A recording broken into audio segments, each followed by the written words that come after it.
SANDHAN, All Gujarat Integrated Classroom. સેટેલાઇટના માધ્યમથી જોડતી કડી એટલે સંધાન. Hello friends, today we are here to discuss one of the most loved and celebrated love story by Shakespeare titled Romeo and Juliet.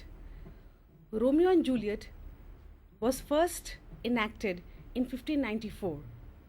Since then, till 2013, it has been an inspiration for not only playwrights but even movie makers. The latest among them was the last year released Sanjay Leela Bhansali movie Golio Ki Ras Leela Ram Leela. Romeo and Juliet were two lovers who did not only fight against their families but fought against the very concept of hatred. Why should one hate one another when there is so much to love? That was the message that this tragic love story has given not only the students of English literature but all lovers of this world. A little brief discussion about Shakespeare. Shakespeare was born on April 23rd, 1564. April in England is one of the most pleasant and lovable and lovely month. Unlike India, April is the time when spring comes, and spring is the season of love.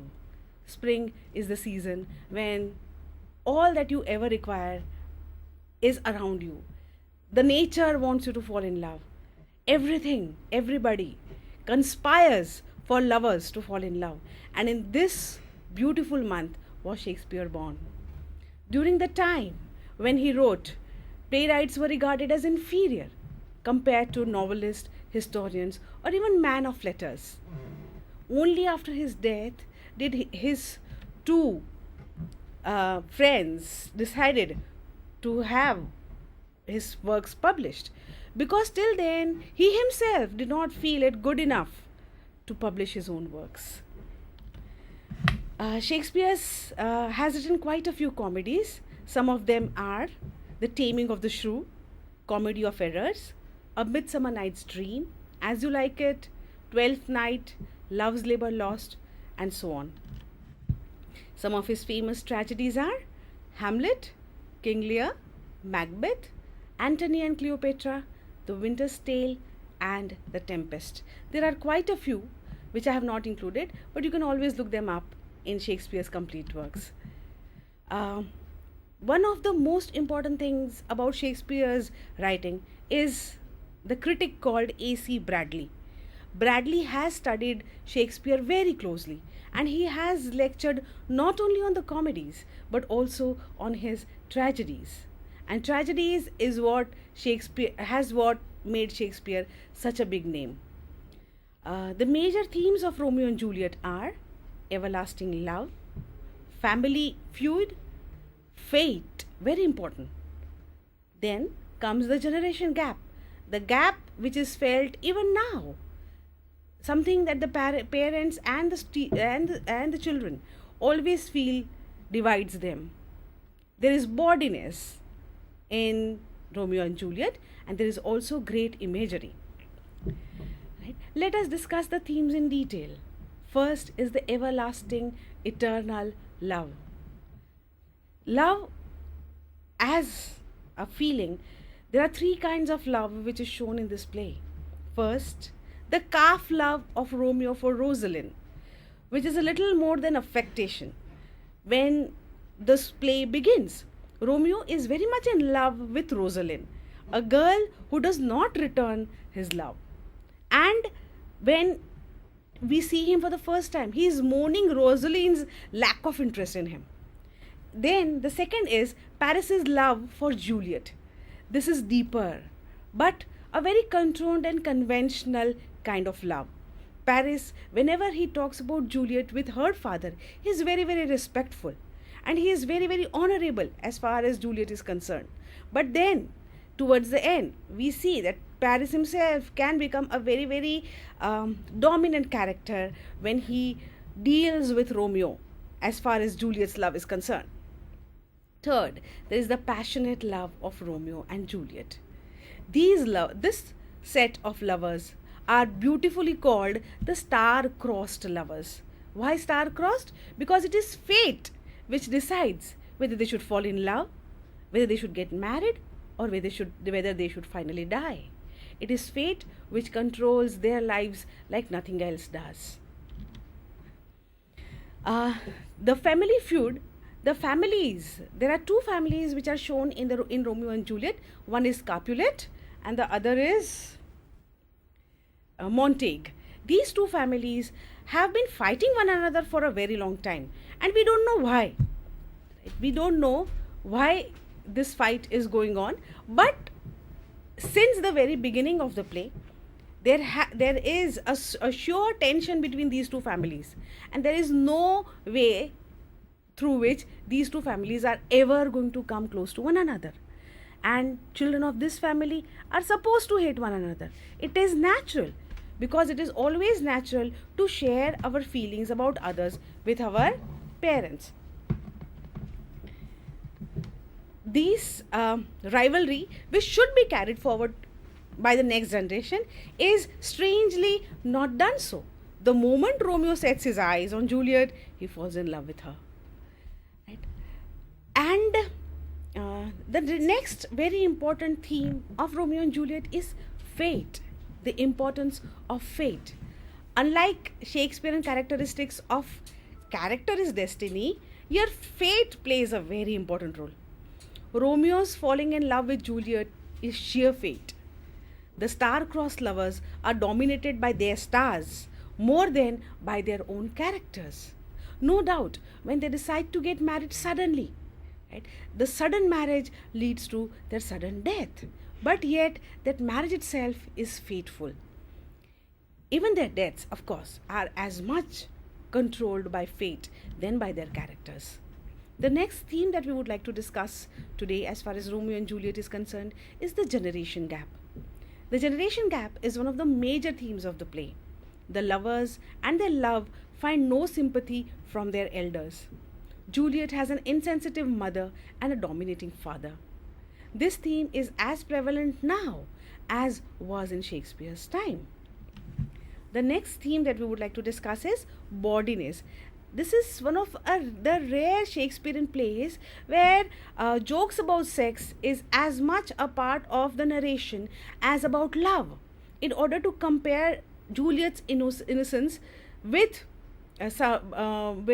bawdiness, Shakespeare, he introduces a character, nurse. She is the nurse to Juliet, and Juliet, as innocent as she is taken care of by a nurse who at the drop of a hat talks about nothing but sex. Next is imagery. Imagery is a very important thing as far as this play is concerned, because throughout the play, nature plays a very big role. Love and nature are two very important aspects of Romeo and Juliet. Imagery is strewn all over the play. Almost all characters use comparisons and pun to put their point across. Both Lady Capulet and Romeo use elaborate imagery to express even the most basic feelings. Elaborations at times achieves a deeper meaning. Let us now discuss some of the major characters of Romeo and Juliet. First is Romeo, Montague.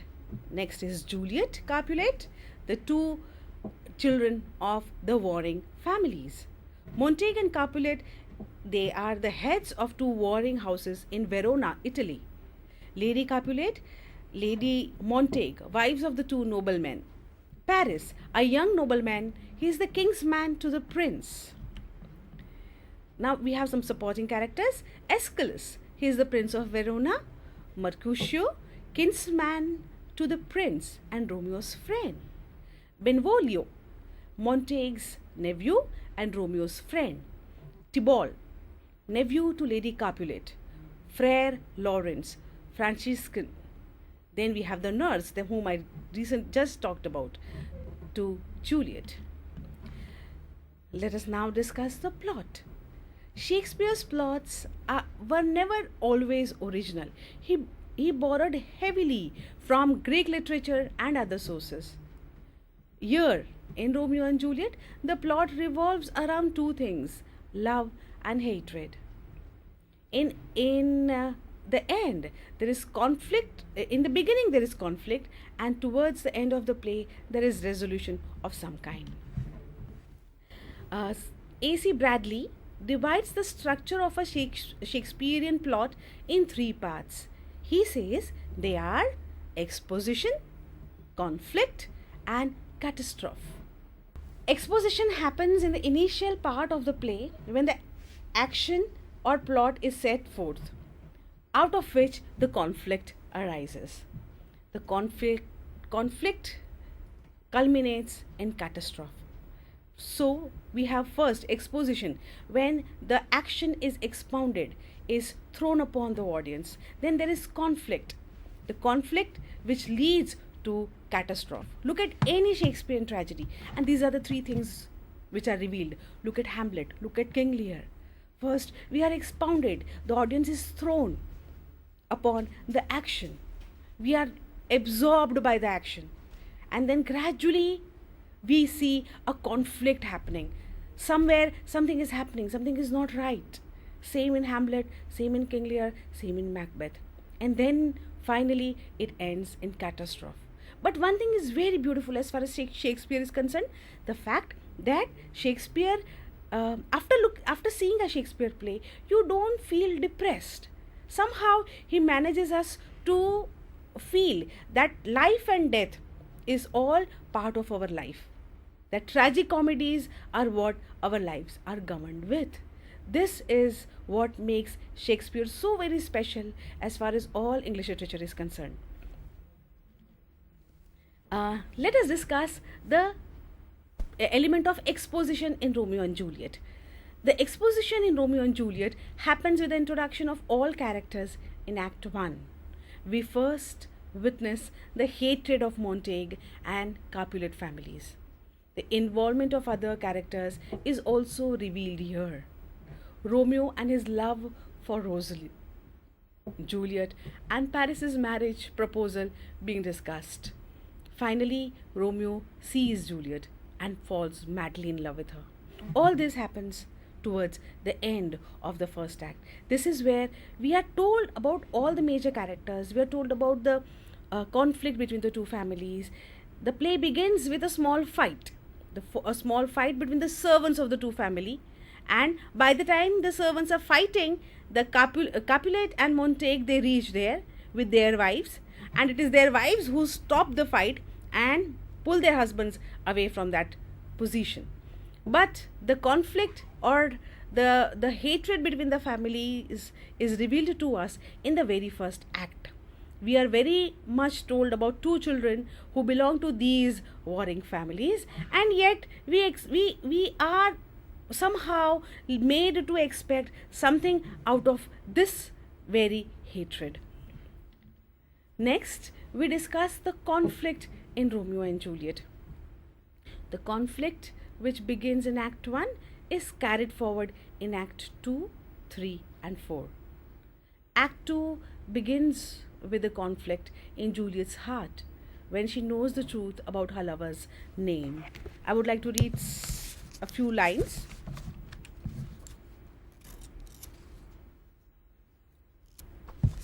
Juliet is on her balcony. There is a very famous balcony scene. The first scene happens in Act 2 itself, when Romeo is waiting in the orchard of Capulet to go and meet Juliet, and that is when Juliet comes upon her balcony and begins to proclaim her love for Romeo. It is then when Romeo comes out of his hiding that he climbs up to the balcony, and that is when the very first famous balcony scene is enacted. I'd like to read a few lines. Romeo, he jests at scar that never felt a wound. Enter Juliet above a window. But soft, what light through your window breaks? It is the east, and Juliet is the sun. So this is what I was talking about. He uses a lot of pun. He constantly compares, and he compares Juliet with the sun here. Arise, fair sun, and kill the envious moon. who is already sick and pale with grief that thou, her maid, art far more fairer than she. Be not her maid, since she is envious. Her vistal livery is but sick and green, and none but fools do wear it. Cast it off. It is my lady, oh, it is my love. Romeo, in the very first act, was in love with Rosalind, but now, after seeing Juliet in the party, he has gate crashed into Juliet's party, and that is when he first time sees her and falls madly in love with her. And this is where he proclaims his love to the audience. He says, oh, it is my love. Oh, that she knew she were. She speaks, yet says nothing. What of that? Her eyes discourses. I will answer it. I am too bold. It is not to me she speaks.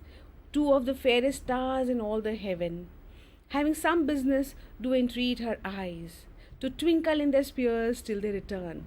Juliet is looking up into the sky at some stars, and she's talking to the sky. She's not talking to anybody in person. What if her eyes were there? They in her head? The brightness of her cheek would shame those stars, as daylight doth a lamp.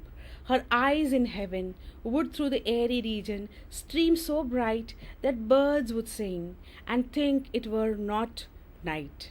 See how she leans her cheek upon her hand. Oh, that I were a glove upon that hand, that I might touch that cheek. Juliet, me. She speaks. Oh, speak again, bright angel, for thou art as glorious to this night, being over my head, as in a winged messenger of heaven unto the white upturned wondering eyes of mortals that fall back to gaze on him, when he bestrides the lazy pacing clouds and sail upon the bosom of the air. Now listen to what Juliet has to say. Oh, Romeo, Romeo, she doesn't know that he is here. It's not that she knows. She is talking to the stars, but she is remembering her lover. Oh, Romeo, Romeo, whereof art thou, Romeo? Deny thy father and refuse thy name. She knows that he is the son of Montague, and she very much knows that she is unable to. She can never fall in love with a Montague. And so she says, deny thy father, right? You deny your name. Or if thou wilt not, be but sworn my love, and I'll no longer be a Capulet. She says, okay, if you cannot deny that, I will deny being a Capulet. But the two of us have to come together, because now we are madly in love with one another. Romeo, this is a side which the audience is supposed to hear, not Juliet herself. Shall I hear more, or shall I speak at this? Juliet goes on. It is but thy name that is my enemy. Thou art thyself, though not a Montague. What's Montague? It is not nor hand, nor foot, nor arm, nor face, nor any other part belonging to a man. Oh, be some other name. What's in a name? This is a very famous Shakespeare line. What's in a name? What's in a name? Is something in the name? Does our name reveal who we are? Yes, it does. And does it allow us from loving whom we want? Yes, it very much does. That which we call a rose by any other name would smell as sweet. So Romeo would, were he not Romeo called, retain the dear perfection which he owes without that title. Romeo, doff thy name, and for thy name, which is no part of thee, take all myself. She is ready to give up everything just for Romeo. But it is the name which stops her from doing anything, from going forward. I take thee at thy word. Call me but love, and I'll be new baptized. Henceforth, I never will be Romeo. Now Romeo comes out of his hiding and he says, yes, of course, just call me love, don't call me anything else. And I'll give up everything. I will be rebaptized. In Christianity, you have to be baptized. You have to be given your name, and that is done. That is what makes you a Christian. And he says, I will get a new name. That is That you call me just love. You don't call me anything else. Henceforth, I never will be Romeo. He says, I will give up my name. What man art thou, that thus be screened in night, so stumblest on my counsel? By a name I know not how to tell thee who I am. My name, dear saint, is hateful to myself, because it is an enemy to thee. Had I it written, I would tear the word. My ears have yet not drunk 100 words of thy tongue's uttering, yet I know the sound. Art thou not Romeo, and a Montague? Neither, fair maid, if either thee dislike. How camest thou hither? Tell me, and wherefore? The orchard walls are high and hard to climb, and the place death, considering who thou art. If any of my kinsmen find thee here, with love's light wings did I overperch these walls, for stony limits cannot hold love out. And what love can do, that dares love attempt? Therefore thy kinsmen are no stop to me. If they do see thee, they will murder thee. Alack, there lies more peril in thine eye than 20 of their swords. Look thou but sweet, and I am proof against their enmity. I would not for the world they saw thee here. I had night's cloak to hide me from their eyes, and but thou love me, let them find me here. My life were better ended by their hate than death God wanting of thy love. This is where the very first meeting between the two lovers, and Romeo says that I'd rather die than be separated from you. This is a very interesting balcony scene. This balcony scene is going to be repeated when Romeo is banished from the kingdom and has to go away to another place after he accidentally kills Tybalt, the nephew of Lady Capulet and Juliet's cousin. Now let us discuss the conflict in Romeo and Juliet. The conflict which begins in Act 1 is carried forward in Act 2, 3 and 4. Act 2 begins with the conflict in Juliet's heart when she knows the truth about her lover's name. That's what we saw. That what's in the name, that's what she proclaims. Romeo's conflict. During the first balcony scene, Romeo declares to die before he allows their families to separate them.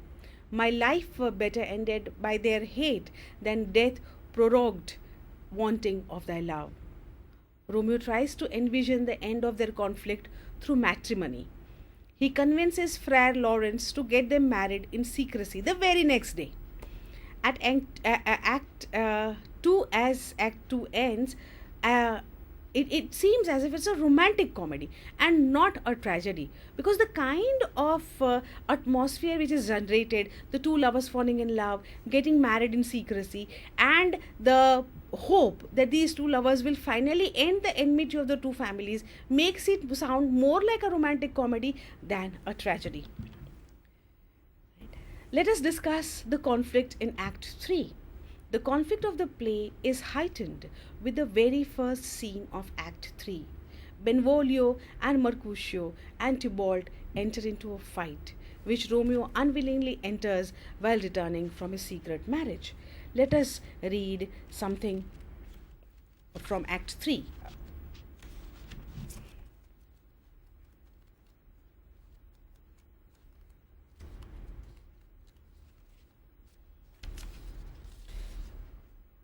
Where the devil should this Romeo be? Came he not home tonight? Not to his father's. I spoke with his man. Why, that same pale, hard-hearted wretch that Rosalind torments him all that he will sure run mad? Tybalt, the kinsman to old Capulet, had sent a letter to his father's house, a challenge on my life. Right? This is where Mercutio, one of the friends of Romeo, and Tybalt, that is the nephew of Lady Capulet, are going to enter into a brawl, and Mercutio is going to die. And that is where Romeo, he tries to come and tries to separate the two of them, but he is unable to do so. And the uh, uh, the conflict ends with Mercutio's death, at which Romeo is very angry. Why? At Tybalt, because it is Tybalt who has killed Mercutio, and he kills Tybalt on his way home, and that is when both the families come to the place where Tybalt's and Mercutio's bodies are lying. Lady Capulet is very angry with whatever has happened, because it is her nephew who has died, and it is of course Juliet's cousin, her brother in one way, who has been killed by her newly wedded husband. Let us discuss the conflict, which is in some more conflict in Act 3. After the killing of Tybalt, Romeo is banished from Verona by the prince.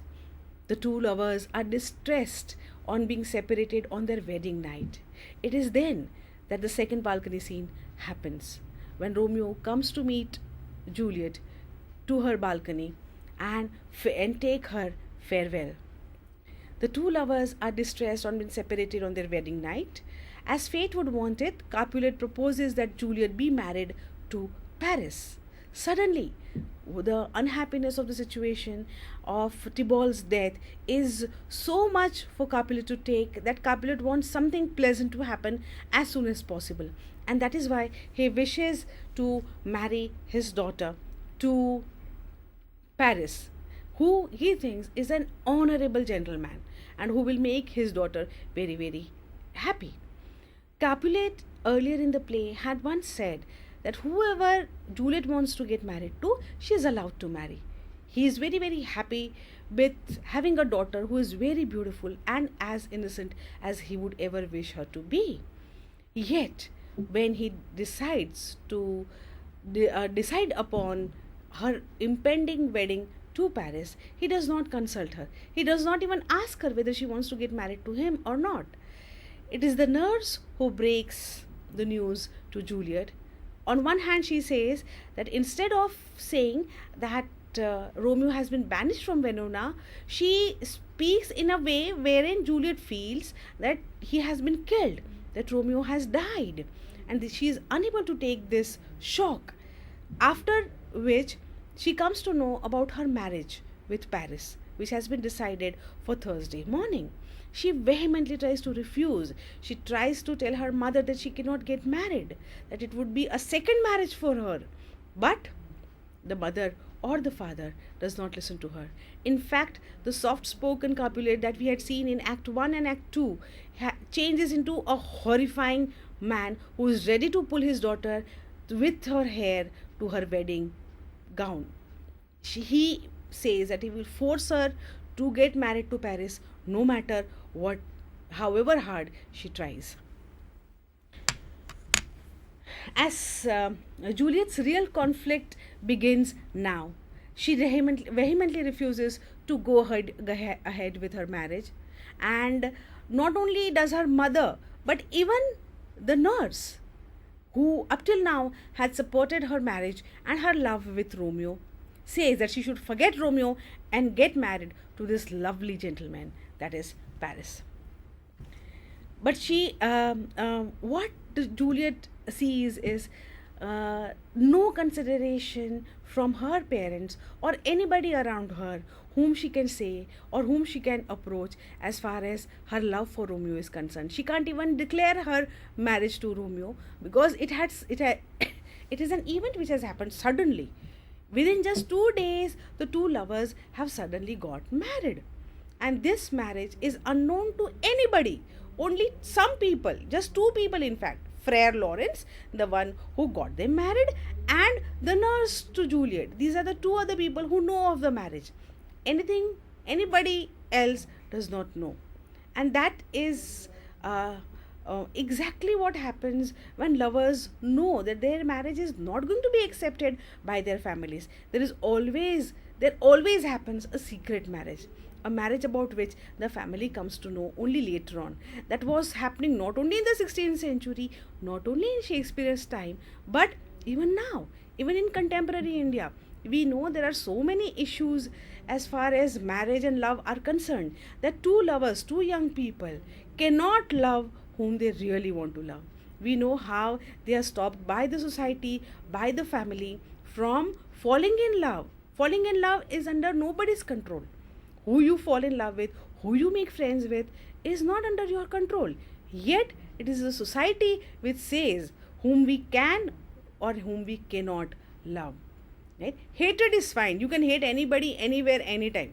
But when it comes to love, there are more restrictions than ever.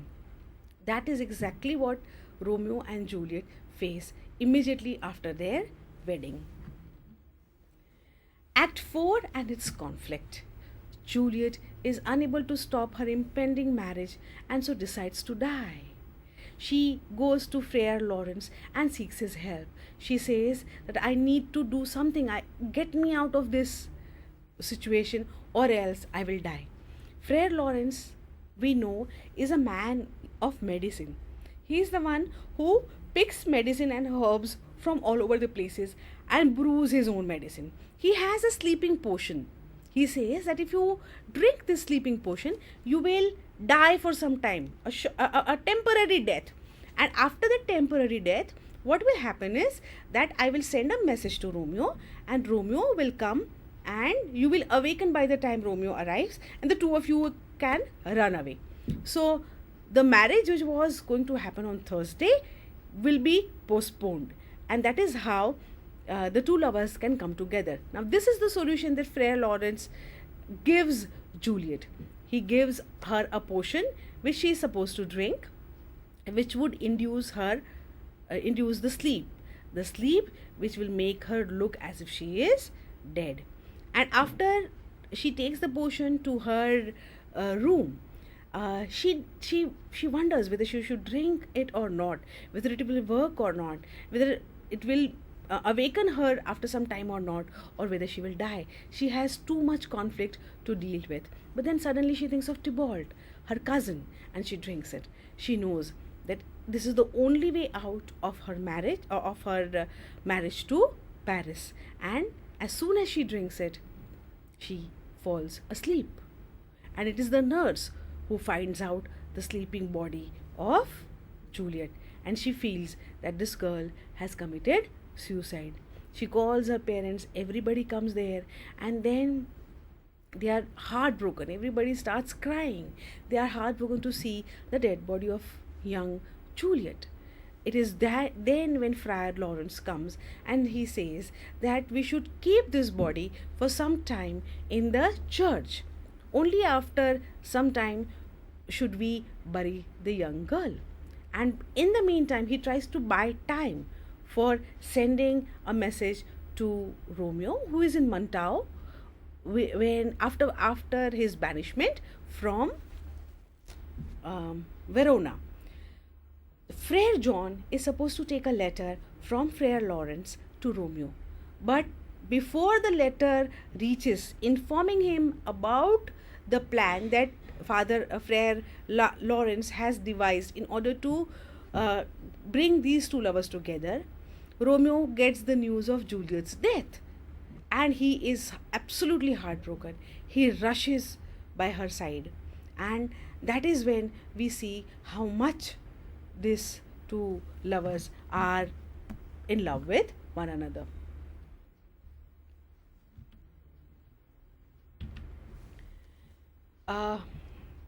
Romeo is in Montau, where he is supposed to get a message from Friar Lawrence telling him about the plan, but the messenger misses Romeo, and the news of Juliet's death reaches him before that.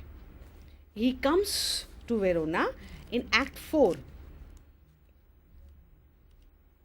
I'll just read a few lines from Act 4.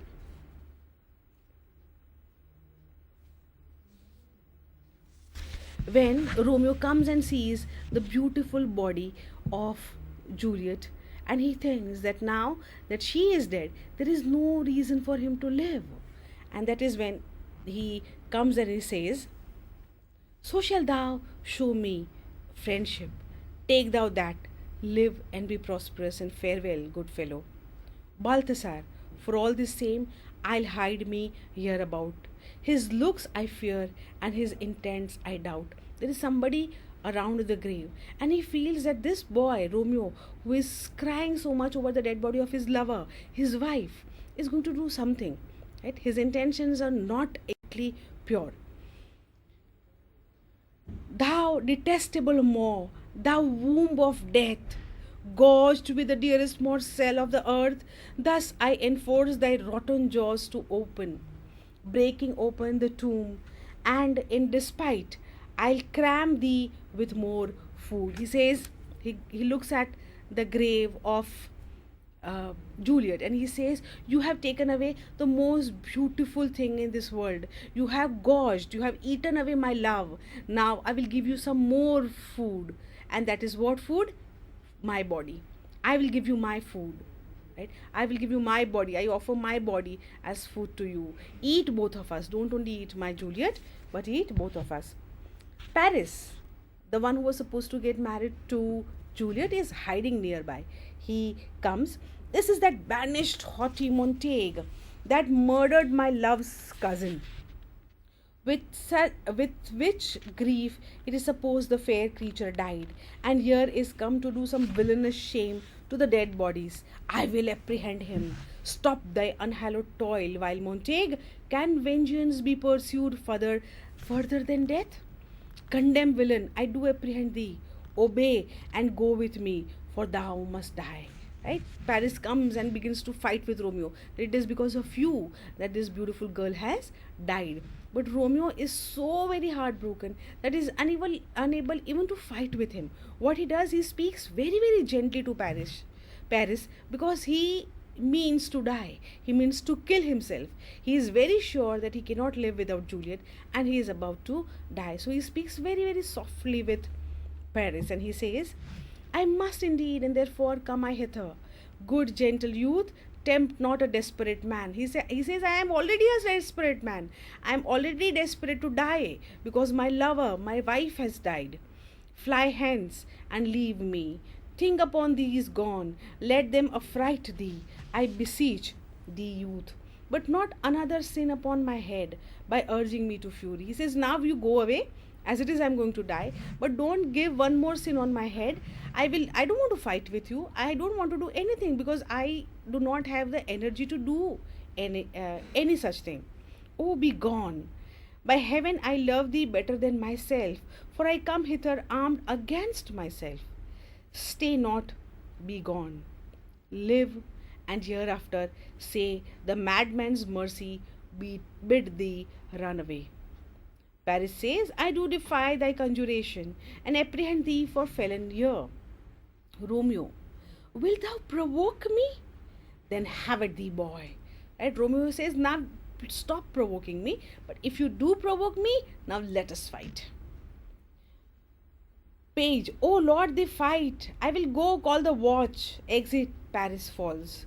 Oh, I am slain. If thou be merciful, open the tomb, lay me with Juliet. He says that why don't you open the tomb so that I can lie down with Juliet. But Juliet, he does not know that Juliet is in fact Romeo's wife and not his. Romeo says, in faith I will, let me peruse this face, Mercutio's kingsman, noble county Paris. What said my man when my betrothed soul did not attend him as we rode? I think he told me Paris should have married Juliet. Said he not so? Or did I dream it so? Or am I mad, hearing him talk of Juliet, to think it was so? Oh, give me thy hand, one writ with me in sour misfortune's book. I'll bury thee in a triumphant grave. A grave? Oh no, a lantern, slaughtered youth, for here lies Juliet. Her beauty makes this vault a feasting presence full of light. Death, lie thou there, by a dead man's interred, laying Paris in the tomb. This is the final soliloquy of Romeo, wherein the real tragic elements of this tragedy are brought forth. It is this the soliloquies of Shakespeare are where the character reveals their psyche, and that is exactly what we see happening here. The present psychological state of Romeo is very, very bad. It's very, very sad. How oft, when men are at the point of death, have they been merry? Which their keepers call a lightning before death. Oh, how may I call this a lightning? He says, how can the next moment one man is very, very happy, and very next moment he's very sad? How can such a thing happen? But that's exactly what has happened. Oh, my love, oh, my wife, death that hath sucked the honey of thy breath hath had no power yet upon thy beauty. Thou art not conquered, beauty's ensign yet is crimson in thy lips and in thy cheeks, and death's pale flag is not advanced there. Tybalt, liest thou there in thy bloody sheet? Oh, what more favor can I do to thee than with that hand that cut thy youth in twain, to sunder his that was thine enemy? Forgive me, cousin. Ah, dear Juliet, why art thou yet so fair? Shall I believe that unsubstantial death is amorous, and that the lean abroad monster keeps thee here in dark to be his paramour? And he wonders why Juliet, who has been dead for 2 days, has not turned anything but pink. Why? How come she is as pink as earlier? He does not think twice that maybe Juliet is not really dead, but she is just sleeping. But he believes that Juliet has actually died, and now he feels that death wants Juliet as his wife, and that is why he is not allowing her body to decay. For fear of that, I still will stay with thee, and never from this palace of dim night depart again. He says, for this dim night I will never ever go again. Right? I will die. Here will I remain with worms that are thy chambermaids. Right? The worms which are going to eat their bodies, he calls them their chambermaid, right? Their maids. Somebody who is going to take care of Juliet during her wedding. Oh, here will I set up my everlasting rest, and shake the yoke of inauspicious stars from this world wearied flesh. Eyes, look your last. Arms, take your last embrace. And lips, oh, you the doors of breath, seal with a righteous kiss, a dateless bargain to engrossing death. Come, bitter conduct, come, unsavory guide, thou desperate pilot, now at once run on the dashing rocks, thy seasick weary bark, here's to my love. O true apothecary, the drugs are quick, thus with a kiss I die. And he kisses his lover, his wife, for the last time, and he dies. Romeo had brought a poison along with him. After coming to know of Juliet's death, he did not want to live any further. So when he comes back from Mantau, he has brought along a poison with him, and it is with this poison that Romeo commits suicide, and death is instant. This death is not momentary. This is everlasting. This is fully. This is complete in the whole sense of it. Romeo is dead.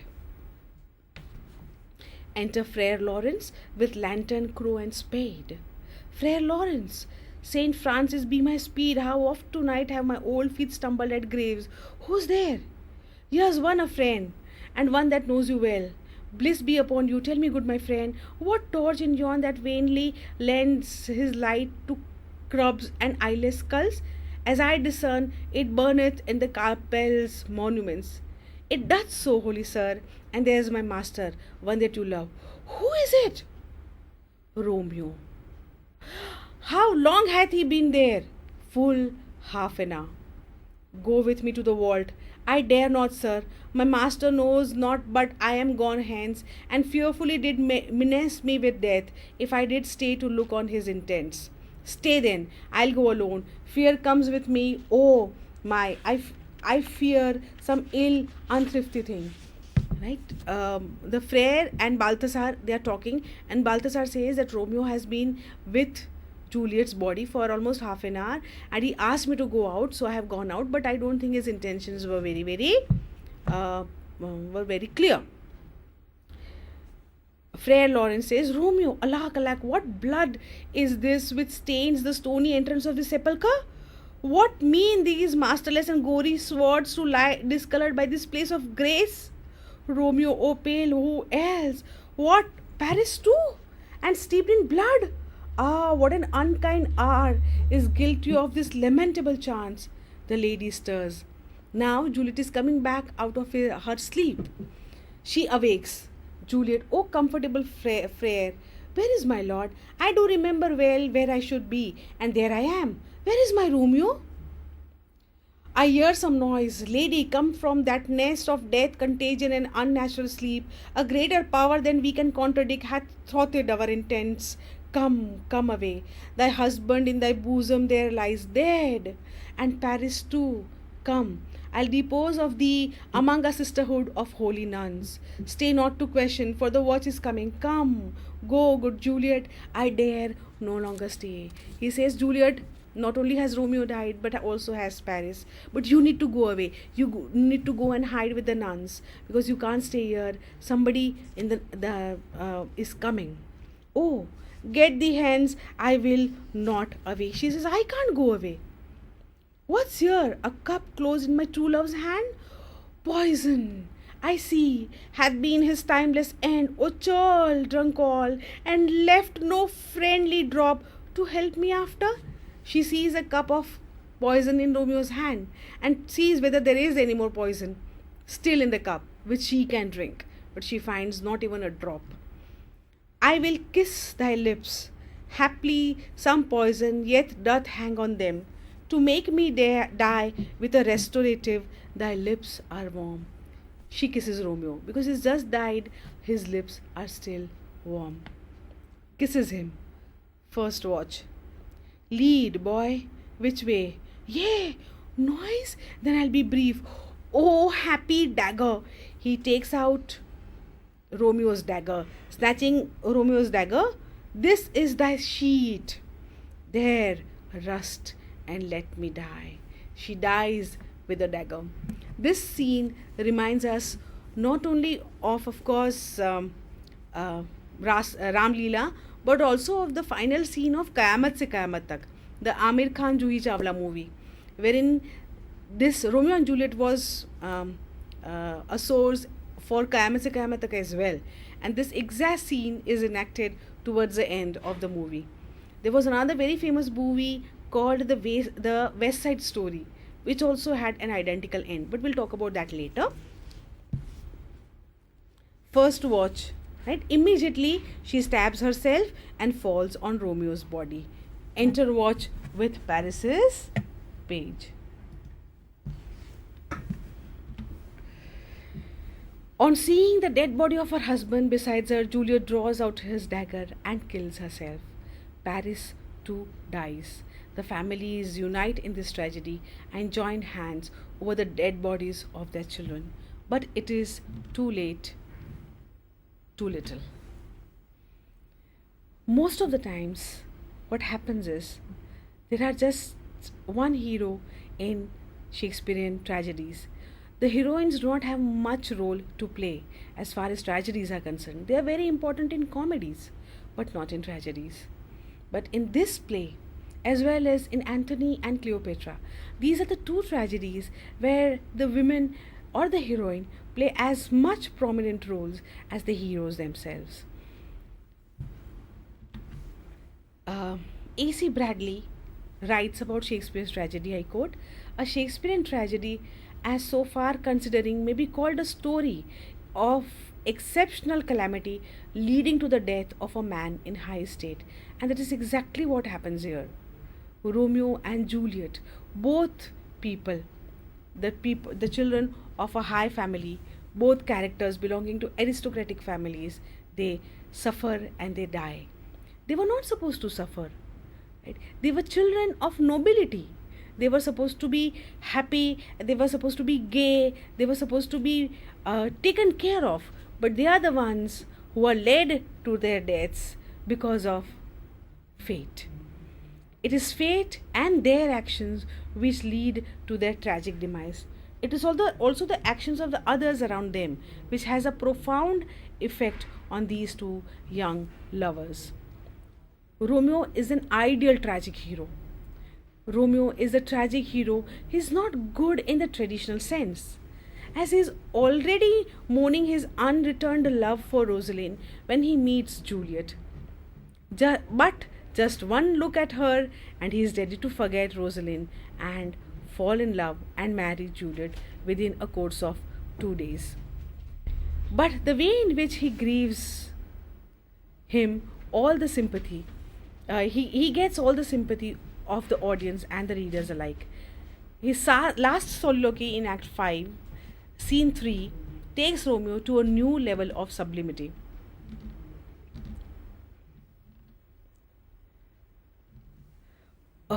There are quite a few movies which are inspired by Romeo and Juliet. Some of them are David and Fatima, Fury of Johnny Kidd, Shakespeare in Love, which was directed by our very own Indian director, West Side Story, Golio Ki Ras Leela, Ram Leela, Kayamat Se Kayamat Tak. Apart from these, there are quite a few movies which have been inspired by this truly tragic love story of Romeo and Juliet. Thank you.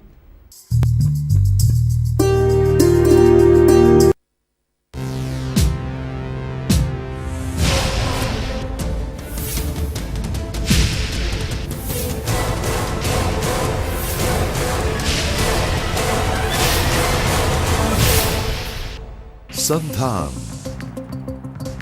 All Gujarat Integrated Classroom. સેટેલાઇટના માધ્યમથી જોડતી કડી એટલે સંધાન.